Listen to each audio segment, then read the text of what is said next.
Hello, and welcome back to another episode of Beyond the To-Do List. I'm your host, Eric Fisher, and this is the show where we talk to the people behind the productivity.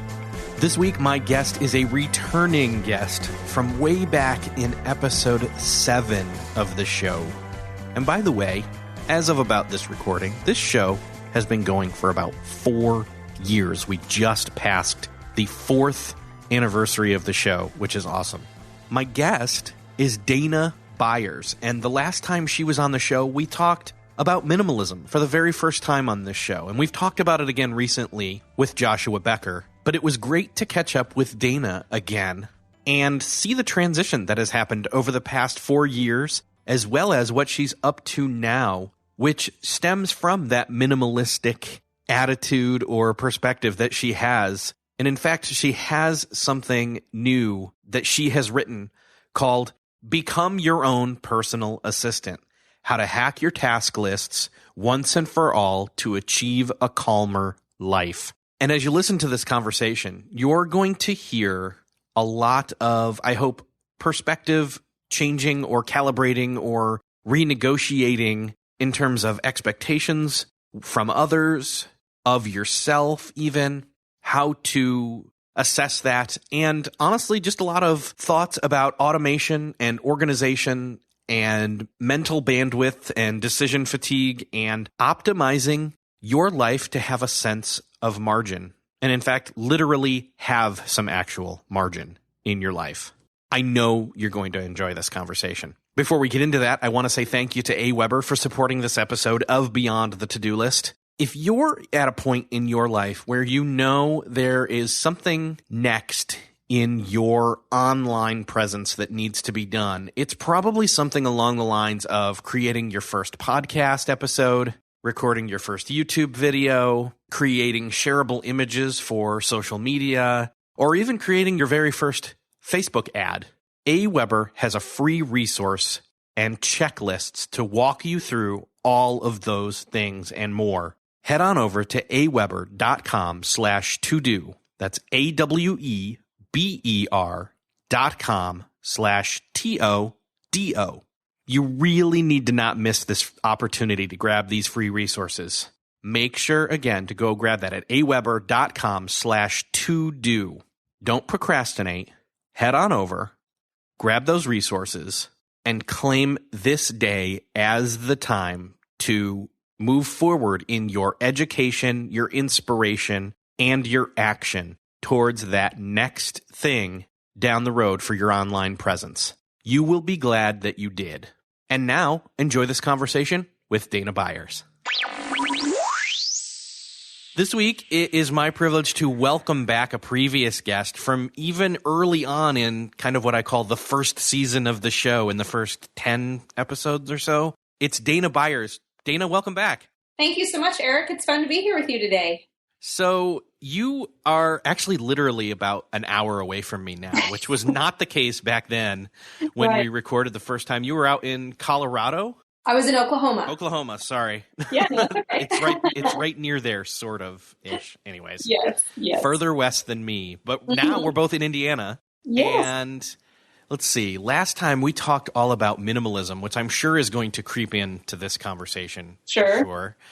But the scenario is that you were working. I don't know how much we talked about this specifically, is where you were at that time. Mm-hmm. It was more about minimalism and how that had guided and / influenced the traveling that you guys had done and all of that. But let's pick back up where we left off, I guess. And you guys just made a major is debatable. Although you guys had some extenuating circumstances with like car crash stuff and everything, but I don't know. I'm going all over because I know this stuff. It's like random. But anyway, it wasn't a major move. It was just a move back from Oklahoma to Indiana, but in the middle of snow and car crashes. But anyways, everyone's safe. Yeah. Well, it's funny that you mentioned that, because I think my only response to that is what I tell our kids, and that is, we are buyers. We're risk takers.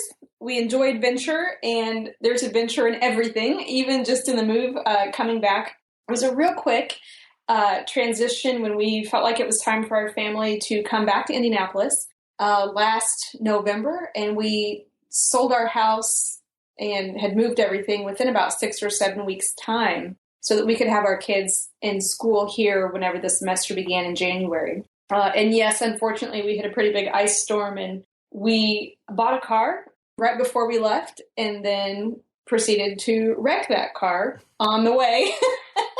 And it's something that it's not too soon to laugh about yet, thankfully. But we find that anytime we really try to pursue something that we feel is important for our family, that's when we run into all of the mountains. And we try not to look at the mountains, but I actually appreciate you reminding me of that this morning because it turned out to be a wonderful decision. We're so thankful to be where we are. And it wasn't without a little bit of difficulty, not just the car accident, but a variety of other things, including, I was just thinking about this the other night, Eric. We had friends over for dinner, and if you were to come to our house for dinner, currently our dining room table is pretty damaged, and most of our belongings, when they moved cross country this time, were damaged.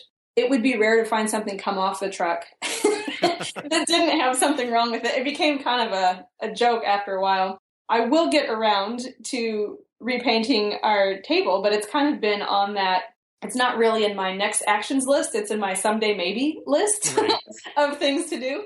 And it's fun, though, because it's a great story. And I think as a minimalist and just really someone who values living out priorities, it's fun to share that story about the move and just be able to say, you know what, at the end of the day, it's a dining room table. We didn't pay a lot for it because our kids were young when we got it. We didn't want to have to worry about buying expensive furniture that was going to get damaged. And we just appreciate the ability to live lightly. Doesn't mean we actually live in a really small house or don't own things. It just means, our things don't own us. And that is what made moving so easy. What makes moving hard, and we've done it a number of times. I've been married 16 years now, and we've moved about 15 times. And Congratulations. Yeah, thank you. On both things, I think. Yeah, that's not really a badge of honor, but we've moved to a variety of states and a couple places in Europe as well. And each time we've moved, it's just been a great reminder that the relationships that we have at these places that we've been able to live are what matter the most to us. And that inspires us to not only try to keep in touch with those people, but also to place proper value on the proper things when we're making decisions.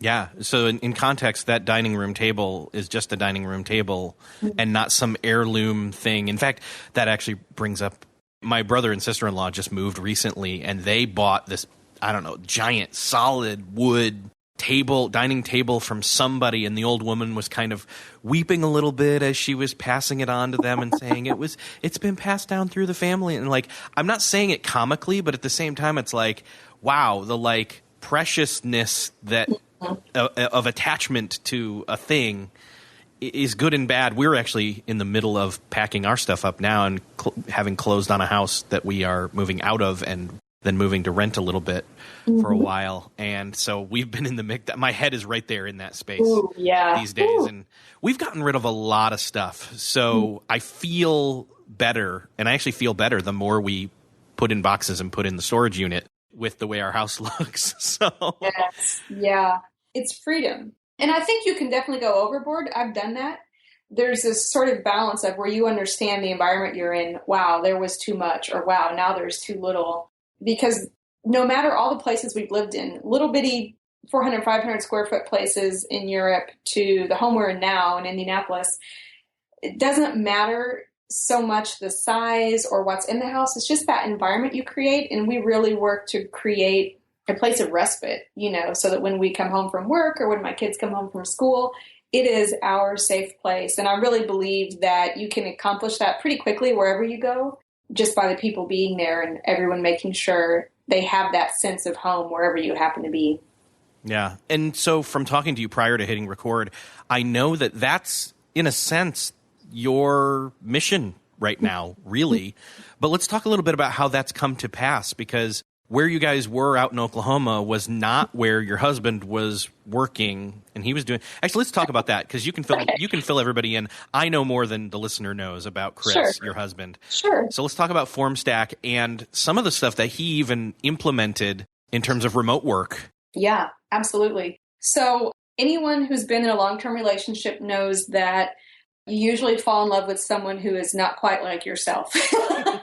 And that's what makes it wonderful. If there were two Danas, there'd be a lot of problems. If there were two Chris's, like my husband, there'd be problems too. So while he and I overlap in some very similar areas, we're also quite different. And thankfully, we're both activators, love to take risks, love to try new things, both very entrepreneurial. And he's been at FormStack for, a little more than 6 years now. And I had been given the opportunity for a dream job at Life Church in Oklahoma, a little more than 4 years ago. And he took it to his board and they just said, yeah, we know you guys care about this. Let's give it a try. You can remain in your role, work remote, and, travel back to Indianapolis from Oklahoma City. And so we did that. We moved to Oklahoma. We were there almost 4 years. And he got to a point as the company's grown, they're just a phenomenal team of people. They actually shifted their entire culture to be remote. A large percentage of the team are remote. They have a great local office where people come through, they come in and visit, but some people, are in other countries. They're internationally based. And so as they grew, Chris got to a point where he just said, I really feel like I would love to be centrally located in Indianapolis so that I can be there when people do pass through and it can be a hub. Just because he's a very relational leader, and being a relational leader myself, I really understood and appreciated that. And so as some of the core things I was really invested in being involved in accomplishing at Church Online at Life Church, as those came to pass, I went ahead and resigned my role there at the end of last year as we planned to move. And my leaders at Life Church were so gracious and said, no, hey, why don't you give this remote thing a try? And I said, okay. So we switched to where I would work remote. And so we moved here and I did it for a few months. I was traveling back and forth and realized I got to a point where I was ignoring the signs that I was overdoing it. And there was a diminished return on energy and passion when I wasn't able to be in the office day in, day out with that team that I loved so much. And as a leader being so relational that way, I felt I wasn't as effective as I wanted to be. So I made the hard choice to go ahead and move on from that role last April.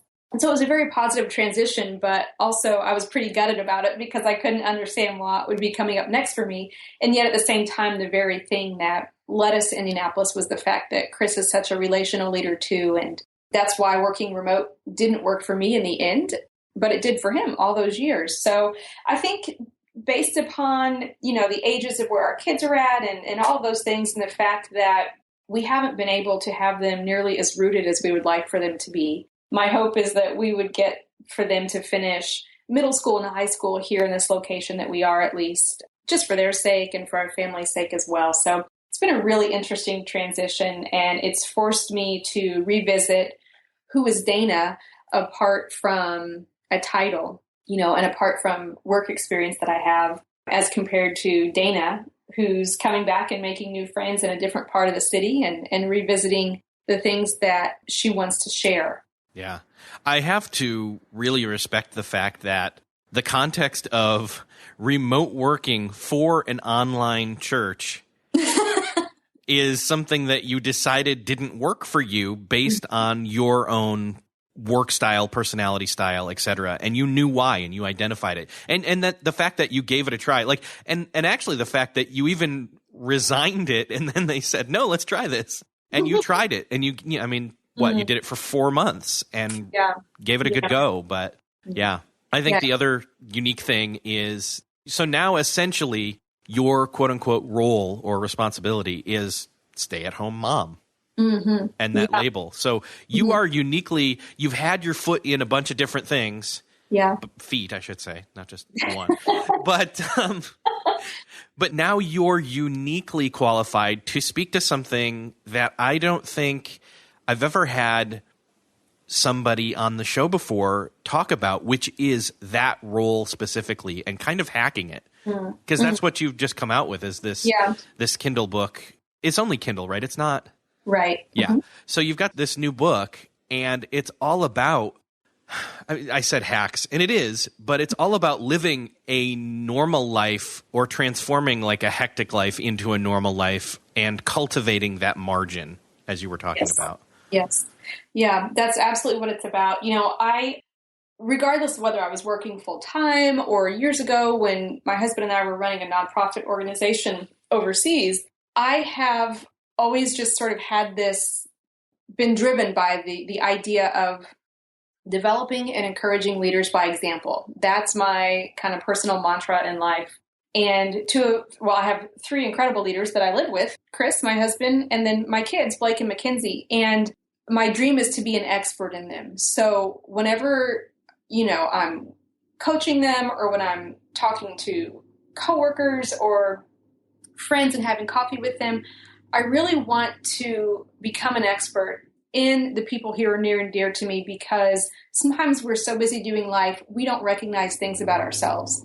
And you know what it's like, Eric, when someone asks you a question and it's like, oh, wow, I hadn't connected those dots before, or I didn't see that in myself. I was so blessed to have that experience through mentors that I've had over the last decade, through the incredible leadership that was provided for me at Life Church, friends through networking internationally. And I have seen the difference that makes, and that really just increases my passion to try to develop and encourage leaders, not only by example, but by asking hard questions and sharing my own failures.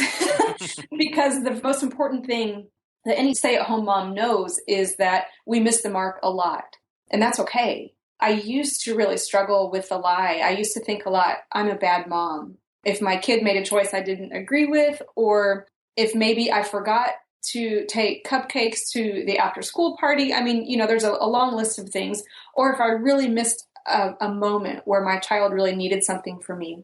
And the fact is, I'm not a bad mom, but I'm a learning mom.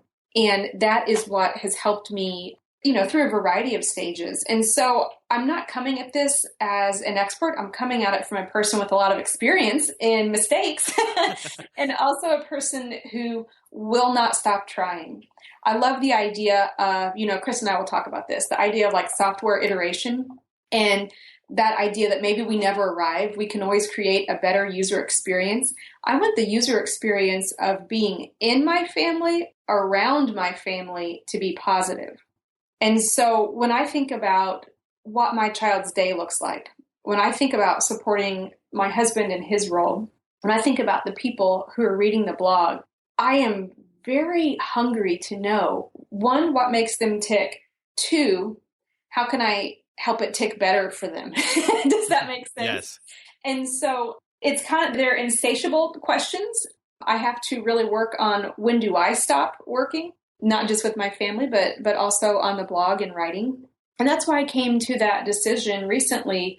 When I was writing, I realized, gosh, what is the best way to get something that I think is important, that's easily shared and easily digested? What's the best way to do that? And that's just to carve out some time to put this content together on Kindle. Not everyone is going to want or be able to schedule coaching calls with me. Not everyone can come to Indianapolis and have coffee. And by the way, again, like I said, I'm not necessarily an expert, but I do want to share what's working for me.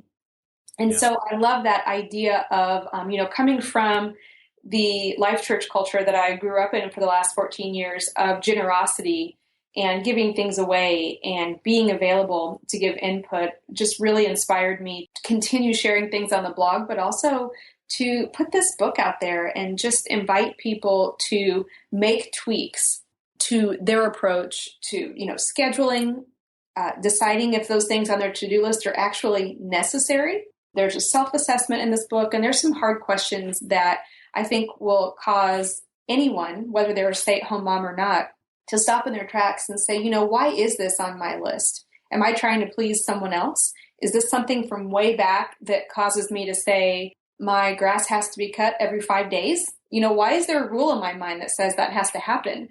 So I really just love breaking down people's mindsets about all the things they think they have to do and trying to help them experience that freedom, that it's not just freedom through owning less, like a minimalist lifestyle, but it's also freedom from letting all the things that we think we have to do control us, and kind of flipping that list on its back and telling it how it's going to serve us. That's a great insight. I hadn't thought about that. And by the way, I do know why I cut the grass every 5 days. It's because when it gets past that point, my wife thinks it's too long. So I hear something. But okay, yes. Leave that on your list, Eric. Yes. Leave that on your list. But I've gotten ahead of that. In fact, I mowed it yesterday because, and it had been probably 2 weeks, and it was because we've just had so much rain around here lately, as you know. But I was also like, how many times do I have left that I have to mow this yard before I move out of this house? Can I get away with doing it like one time? And it turns out, no, it's at least once to twice more. But anyways, yeah, the expectations that we take on from other people and then even internalize and make our own expectations of ourself in that sense. And again, it's that emotional, psychological, connective, I was going to say tissue, but that's not right. Just synapses. Yes. And it goes back to what I was talking about with the table, where you're handing away when the woman was giving away the table and she's emotional about a table. And that's not to say that certain objects shouldn't contain nostalgic quality. Yes. But not everything in life is drama when it comes to this stuff. So, okay, so I got to ask, how did you decide that or how did you become enlightened, I should say, to the point where you knew, one, you needed an assistant / that you could do it yourself? Well, let's talk about failure. I told you I have a lot of experience with failure. Probably 5 or 6 years ago, my husband was already working at FormStack, and I was continuing leadership of a nonprofit organization we were running to launch online churches in non-English speaking countries. And it was not a full-time job for me. It kept me pretty busy during the kids' school hours, but it was still flexible in the afternoons for when they came home from elementary school at that time. But there came tasks where I realized I felt obligated they needed to be done. They were not within my wheelhouse, not strengths of mine. I was losing passion and energy, but still felt these things needed to be done. So we ended up hiring a wonderful person to help me, and I was a horrible delegator. I don't want to admit that I was pretty controlling, and I had to ask myself, after all this was said and done, years down the road, I was asking myself, okay, was I a bad delegator because I wanted things done my way? Was I a bad delegator because I was worried about the brand of the nonprofit organization? I think what it was I was not willing to invest the time on the front end to train how I wanted things to be done, recognizing that as a friend of mine used to say, a coworker of mine, she used to say, this is a situation where we need to slow down so we can eventually speed up. I wasn't willing to do that.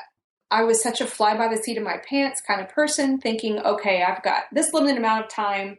It's not going to be worth it to train our assistant to do this and that. So I gave her minimal things to do. She didn't have enough work, and I failed at that. Fast forward to a situation where when I was working full-time, doing some traveling, when I became a pastor at Life Church, doing even some international travel, my husband Chris was traveling back to Indiana every week.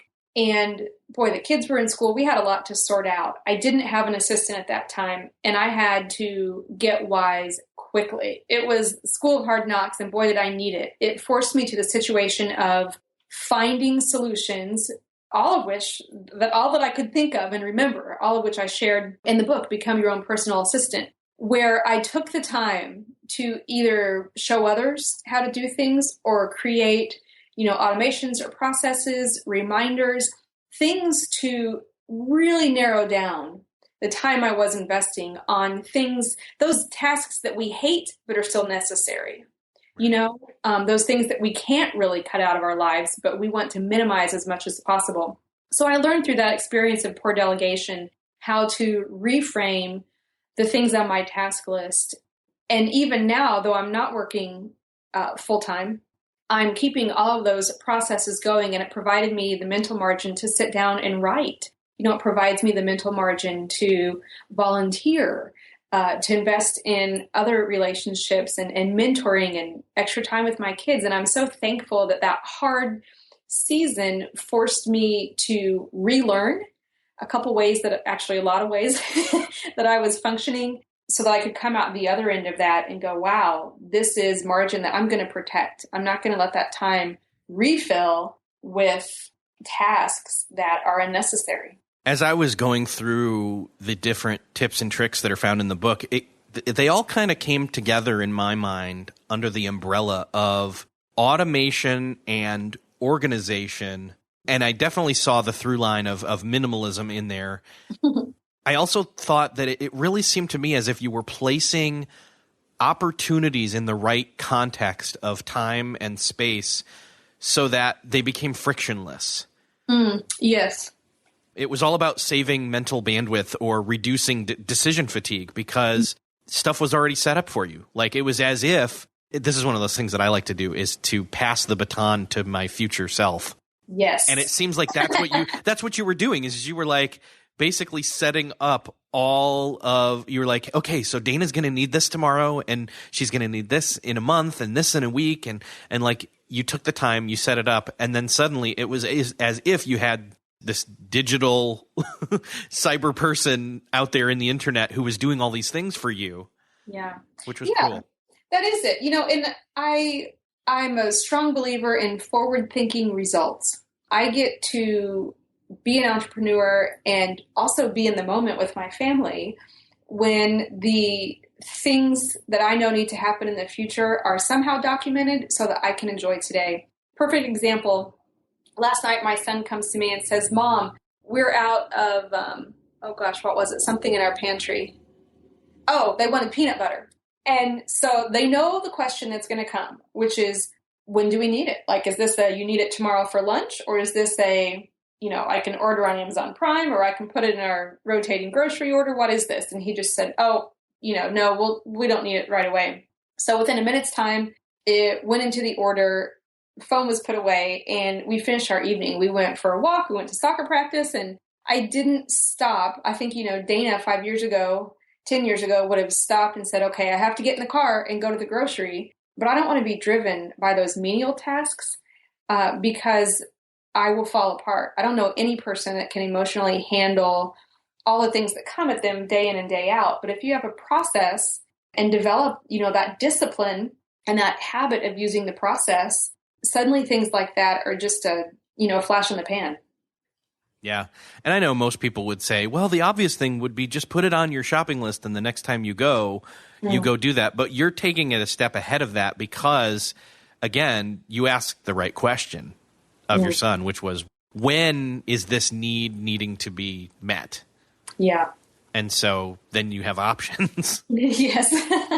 Yeah. And it's such a gift because, everyone in my family, we all have very different personality types. We all have different things we care about. But we can all learn to think in a way that helps each other. My daughter's birthday is not for another 6 weeks, but she saw something recently and came home and she said, Mom, I had this idea for my birthday cake this year. I would really like this. And she just loves sharks. And she was like, I really want a cookie cake because I love cookies, but I really want a shark on it. And it was so cute. And she said, I know you would like to know that now instead of the day before. She just really... she understands that about me. And I feel like the more time we invest in becoming experts in each other in our family, even our young kids, my daughter's 10, she's trying to help me win as well. And that's the whole mindset behind all of it. We want to help each other win. Of course, I want to support my kids and my husband and my friends and the things they're doing. Let's not do it in a haphazard way. So that it feels so wonderful to me as my kids age and they're kind of giving back that way as well through their example in understanding how we are trying to function so that we have more time for each other and less busy time doing errands. Yeah, that's one of the things that's kind of I'm dealing with right now is the fact that we've got soccer games for both kids and the packing and the moving and the day job and the side stuff. And sure. Oh my gosh. Anyways. Yes. Well, and I wonder, I think we've certainly had seasons like that too. And I think something we try to do is just say, okay, what's the end date for this season? What's the end point of this is enough? We will know that we can't go beyond this. And sometimes it happens naturally in the schedule, when soccer season is over or when the move happens. But the fact is, if we stay in that motion, we just keep moving forward. Like I realized after we moved, we got the kids in school and I thought, great, once they're settled in school, we'll be fine. I couldn't get my brain to slow down, Eric. I got stuck in that I need to be doing something all the time. Motion. And finally, Chris and I just said, okay, we just need to start reading again. The TV goes off. We're going to say no thank you for now to dinner invitations. And we had to reset our body chemistry, our mind chemistry for our home so that it didn't feel so hurried for the kids or for us. The self-awareness of how long a season can last unintentionally is something I'm really trying to develop. That I'm getting there, but I'm not great yet at it. Yeah, I'm trying to do the same right now. And I know when soccer ends. So that really makes me feel good knowing where that is on the calendar and knowing where I am in relation to that. And so, yeah, I really admire some of the hacks that you've come up with here. We should probably give at least one or two away. Sure. So let's see. What are some of my favorite ones? I like how you've got the calendar set up. Mm-hmm. One of the ones that you did is one of the things I've struggled with for a long time, which is in terms of family members or friends and their birthdays and even the alerts. Yes.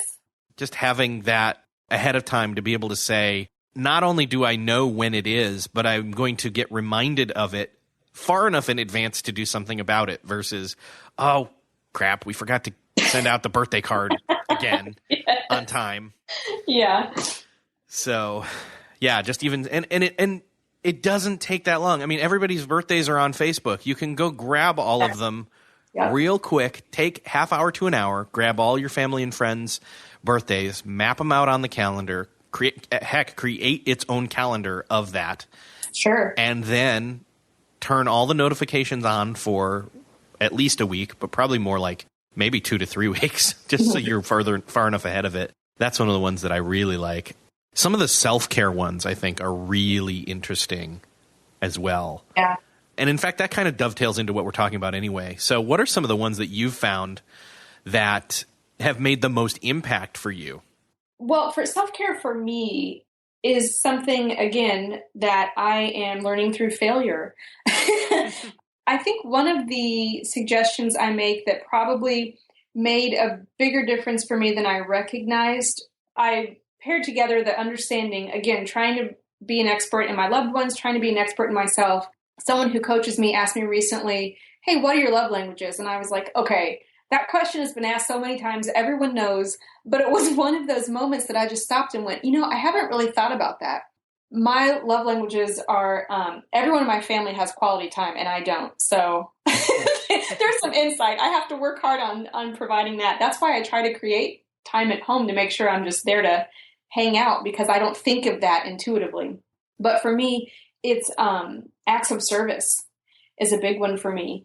And the ability to have things taken care of for me is probably what drives all that I've written about or anything else. I feel so loved when my husband says, oh, I knew that you needed this done. Can I take care of that for you? Can I clean your car for you or whatever? So whenever I receive a gift from someone who, like I think the example I give is car wash certificates. That might sound really unromantic, but I'm telling you, for someone like me, if it's already paid for, already taken care of, and I can put those in my car, I feel productive and I don't particularly enjoy driving, but I love being in my car more when it's clean and it doesn't have, like juice boxes and everything around the inside of it. It's a better driving experience. So I take care of myself. When people say, what would you like? I tell them. And I think a lot of women have a hard time saying that, saying, what I'd really like is just to sit at the coffee shop in silence for an hour. Could you watch my kids? I used to do that a lot when my kids were younger because we didn't have family living near us overseas. So getting that time was so important from neighbor friends and they would help me. So it's just the ability to communicate what I need and not feel guilty when I receive it.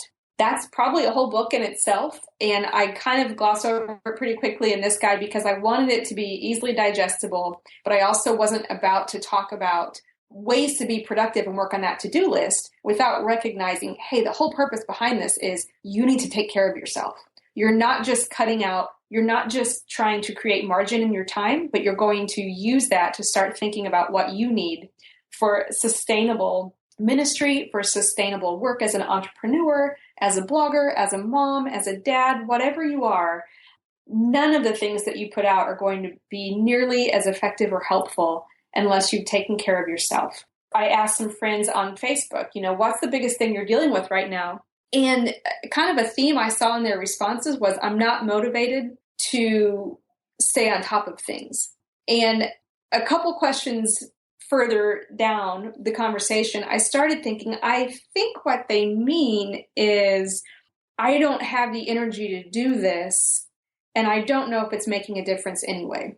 Well, I don't know about you, Eric, but the way I can tell if something's making a difference is by reflection or, having time to stop and think and kind of observe what's going on if I'm not in the middle of always checking things off my to-do list. And as a stay-at-home mom, I know if I don't care for myself, the quality of care I provide my family suffers. And the same was true when I led pastors at Life Church, and we had, several hundred volunteers in 40 different countries. If I wasn't taking care of myself, and there were times where I did fall behind in that, the leadership I provided them and the decision-making I did and all of those things faltered and were not as excellent as they could have been because I put more value on the task and less value on myself as a person. Yeah. And so I think it comes down to just having clearly defined roles and having full awareness of, again, those expectations of you on yourself, but also others on yourself, and then maybe renegotiating them.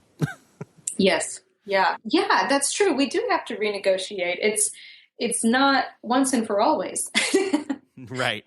Well, I love the fact that your tagline on the book is how to hack your task lists once and for all to achieve a calmer life. Mm-hmm. And that's kind of where I want to leave people is, first and foremost, you need to go get the book.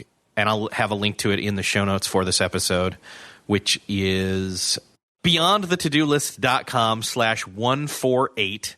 And you need to click that link and go over to Amazon, one, to get the book and all the hacks that are in there, but two, to scroll down to Dana's bio and see the cute little picture of her dressed as Wonder Woman. So I had to throw that out there. But other than that, where else can people find you online? I'm at danabyers.com, and I've been there for a decade now. Wow. A lot of people are surprised by that. Now it's morphed into, I've had a couple different names on that property, but I started blogging in 2006 when we were in the process of adopting our daughter. And it was just a means to share updates about the process and communicate. I was a stay-at-home mom at that time as well. And we were raising funds so that we could pay cash for that adoption. So I wanted the people who were invested in our journey to really learn about it. So the blog turned into a community of people who've not only helped us in an incredible way to bring Mackenzie home a decade ago, but also these are people who've helped us launch online churches in about a dozen different countries for cash. These are people who have watched our family adventure through downtimes and uptimes in different countries and different states. And I love the community of people, and I love that it's been a thread through my life. When there are busy seasons, I wasn't blogging consistently. Now I am. It was so wild to me after I went through the sabbatical when I left my role at Life Church, really this summer, just processing, okay, what should I do next? And I realized the answer was, I don't exactly know, but I need to continue writing because, one, it's so in me. I'm thinking about it all the time that I really enjoy getting to share it. But two, I just love the community of people from a variety of places and a variety of walks of life and demographics over at danabyers.com because they're encouraging and they share what they're doing with their lives really mirrors what I'm trying to do in my life. And so we would love for anyone to come over and hang out, comment, reply, share, let us know what you're working on because it is a place where you'll be encouraged. That's awesome. I highly encourage everybody to head on over to danabyers.com, and the link for that and everything else will be in the show notes. Again, it's beyondthetodolist.com/148. Dana, thanks so much for being on the show. Thank you, Eric. I love being here. It's so fun catching up. So coming off of that conversation, I highly suggest going over to the show notes for this episode at beyondthetodolist.com/148. Make sure to grab the link to Amazon to Dana's book. Again, make sure to check out the image in the book and on her Amazon bio where she's standing there as a little girl dressed as Wonder Woman. It's awesome. And make sure to grab the book, as well as the tips, the tricks, the hacks in there, and even make sure to go check out her site. I know that this is one of those areas where we all could be doing a 0.1 upgrade in our lives for sure, moving to the next user interface of ourselves in terms of margin and stability and calmness and ultimately strength when it comes to our lives. I know that's where I am definitely aiming. We also can take an upgrade in our online presence, and make sure to head on over to aweber.com/todo to grab the free resources that AWeber has so graciously provided for listeners of Beyond the To-Do List. Again, that's aweber.com/todo. Get started with all those next steps in terms of creating a Facebook ad, getting subscribers for your newsletter, recording your first podcast episode, and more. aweber.com/todo. If you enjoyed this episode of Beyond the To-Do List, I would love it if you'd do me a favor, head on over to iTunes, beyondthetodolist.com/iTunes if you need a shortcut. Leave us a rating and or a review. It really helps the show out in terms of social proof that people like listening to this show and learn from it. In fact, that's what you can write is, I learned this from this show, and that would be awesome. Thanks again for listening. I'll see you next episode.